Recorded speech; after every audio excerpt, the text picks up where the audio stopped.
नमस्कार विद्यार्थी मित्रांनो, स्वागत आहे आपल्या यूट्यूब चॅनल ज्याचं नाव आहे मोहित मोटिवेटेड एक्झाम चॅनल। आज आपण बघणार आहोत बालमानसशास्त्र आणि अध्यापनशास्त्र पेपर 1 आणि पेपर 2 साठी अत्यंत महत्त्वाचा असा भाग। चला तर मग सुरुवात करूया व्हिडिओला। ज्ञानेंद्रियाची प्रथम संवेदना झाल्याशिवाय अभूत कळणे कठीण आहे। प्रभुत्व संपादन उपपत्तीचा उद्गाता डॉक्टर ब्लूम हे आहेत। स्किनर यांनी कोणावर प्रयोग केला तर त्यांनी कबूतरवर प्रयोग केलेला आहे। संवेदना व अर्थ बरोबर अवबोध निर्माण होतो। कोणत्या अध्ययन पद्धतीत बुद्धिमत्तेचा अधिक वापर केला जातो तर मर्मदृष्टी या अध्ययनात बुद्धिमत्तेचा वापर केला जातो। ज्ञानाची समर्पकता दाखवून देणारी उपपत्ती कोणी मांडली तर ब्रुनर। पॅवलाने कोणती उपपत्ती मांडली? अभिजात अभिसंधान उपपत्ती। कितीही प्रयत्न केले तरी प्रगतीच्या ज्या परमोच्च बिंदू पलीकडे जाता येत नाही म्हणजे शारीरिक परिसीमा होय। आसबोल यांच्या अर्थपूर्ण शाब्दिक अध्ययन या उपपत्तीवर आधारित प्रतिमान कोणते आहे तर ते आहे अग्रज संघटन प्रतिमान। समग्र अनुभवाशिवाय मर्मदृष्टी ही प्राप्त होत नाही। मर्मदृष्टीमूलक अध्ययन पद्धतीचा जनक कोहलर हे आहेत। साधक अभिसंधान पद्धतीचे जनक स्किनर आहेत। उद्दिष्ट प्राप्तीसाठी एखादी विशिष्ट क्रिया जेव्हा साधन म्हणून उपयोगी पडते तेव्हा तो विशिष्ट क्रिया साधनीभूत झाली असे म्हणतात। त्यास अभिसंधानालाच साधक अभिसंधान असे म्हटले जाते। उजळणीमुळे वर्तनातील बदलास स्थायी भाव येतो। सामाजिक निरीक्षणात्मक अध्ययन उपपत्तीचे जनक अल्बर्ट बांडुरा हे आहेत।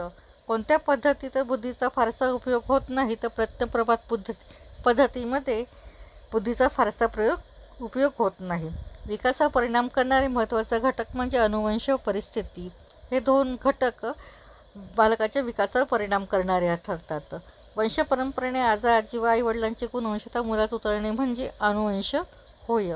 समग्र व्यक्तीच्या आकृतिबंधाचा मूळ आधार हा अनुवंश मानला जातो। परिसर म्हणजे व्यक्तीला प्राप्त होणारे सभोवतालचे सामाजिक, सांस्कृतिक, आर्थिक आणि शैक्षणिक वातावरण होय। जीवनातील प्रत्येक घटना म्हणजे अनुवंश व वातावरण या दोन्हींचा परिणाम होय असं मॅकआयव्हर आणि पेज यांनी म्हटले आहे। अनुवंश अधिक वातावरण नाही तर अनुवंश गुणिले वातावरण असं आहे असं मत वुडवर्थ व मॉरिसन यांनी म्हटले आहे। बाह्य उद्दीपकांसंबंधीची ही प्राथमिक स्वरूपाची मानसिक क्रिया म्हणजे संवेदना होय। कोणतीही संवेदना निर्माण होण्यासाठी बाह्य उद्दीपकांची आवश्यकता ही असते। अवबोध म्हणजे अर्थपूर्ण संवेदना होय। मनाने असा अर्थ लावताच आपल्याला उद्दीपकाचा बोध होतो, यालाच अवबोध म्हणतात। अवबोध बरोबर म्हणजे काय तर संवेदना अधिक अर्थ। संवेदनात आपले मन विशिष्ट निष्क्रिय असते तर अवबोधात क्रियाशील असते। संवेदना म्हणजे अर्थरहित तर अवबोध म्हणजे अर्थयुक्त ज्ञान होय।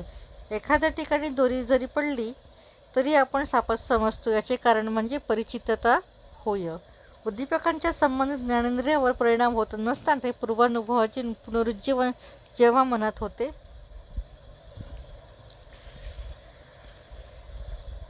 तेव्हा त्याला प्रतिमा असे म्हणतात।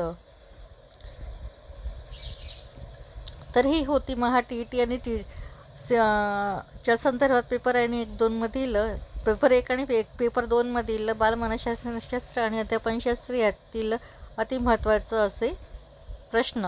व्हिडिओ आवडल्यास व्हिडिओला लाईक करा, कमेंट्स करा, जास्तीत जास्त व्हिडिओ शेअर करा आणि चॅनलवर जर नवीन असाल तर चॅनलला सबस्क्राईब करायला विसरू नका।